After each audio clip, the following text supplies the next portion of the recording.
Mr. Chairman, thank you for convening this hearing. Secretary Kerry, Secretary Lew, Secretary Moniz, welcome to the Foreign Affairs Committee. Thank you all for your dedicated service, no matter what side of the issue anybody is on. I don't think anyone here doubts your commitment to the United States and your good intentions on this deal. Thank you for the time you've taken over the last week to engage with members of Congress on the proposed deal, and thank you for your testimony today. Congress gave itself 60 days to renew this deal, and I sincerely hope my colleagues take full advantage of this time to study this agreement, to ask questions, and to make an informed decision when the time comes.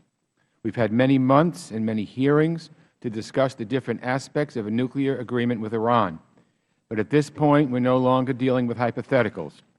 We have a specific deal on the table, and we have to decide if that deal advances the national security interests of the United States and our allies. To answer that question, to be fair, we also need to ask ourselves, what is the alternative? Absent this deal, would the international sanctions regime and the P5+1 coalition hold together? If this deal fails, how would we get the Iranians back to the table? Would new sanctions have to be coupled with military action? As I continue to review the deal, though, there are a number of issues that I find troublesome. I hope the three of you will address them in your testimony and as you answer the committee's questions. First, I continue to have concerns that international inspectors will not have immediate access to undeclared sites. Under the agreement, Iran has 14 days to grant access. If Iran refuses access after that time, then members of the Joint Commission could take another week to resolve the IAEA's concerns. After that, Iran has 3 more days to provide access. So we are already nearly a month after inspectors first wanted access, but if Iran continues to say no, another month could go by while this dispute is resolved. That potential length of time gives me pause. I would like to know how we can be sure Iran cannot use these delays to sanitize sites and get away with breaking the rules. Already, we are seeing Iran's leadership declare that military sites will be off-limits to inspectors. If this is Iran's version of transparency during the implementation of the agreement, we are getting off to a bad start. I am also troubled by reports about how the arrangement reached between Iran and the IAEA on how Parchin will be inspected. Secondly, I have concerns about the sunset of the international sanctions on ballistic missiles and advanced conventional weapons. Now, my understanding was these weren't on the table during the talks, so I was disappointed to learn that after a maximum of 5 and 8 years, respectively, they will be terminated. I would like to understand why we allowed this to happen and what we can do to ensure that this doesn't make a terrible situation in the region get even worse.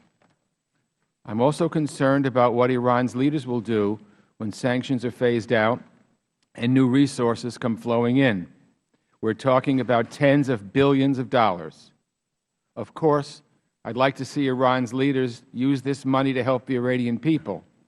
But even with tough international sanctions in place, Iran has bolstered Hezbollah, Shia militias, Hamas, and the Assad regime. If this deal goes through, how would you propose to keep this newfound wealth out of the hands of terrorists and tyrants? Next, while I am glad that Iran will be limited in its development of advanced centrifuges for 8 years, I worry what happens down the road.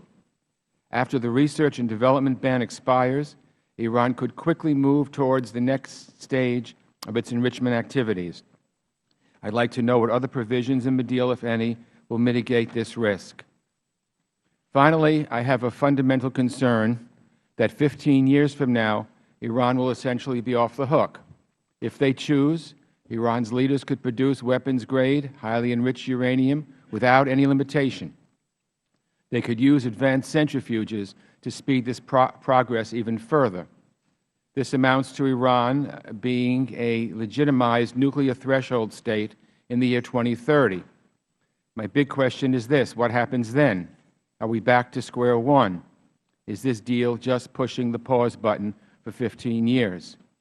I must also say that I have trepidation, barely a week after the Iranians signed the deal with us, there was the supreme leader, the Ayatollah, chanting death to America, death to Israel, you would think that after an agreement was signed with us, there might be a modicum of goodwill, that perhaps they'd keep quiet for a week or two or a month, but it went back to business as usual.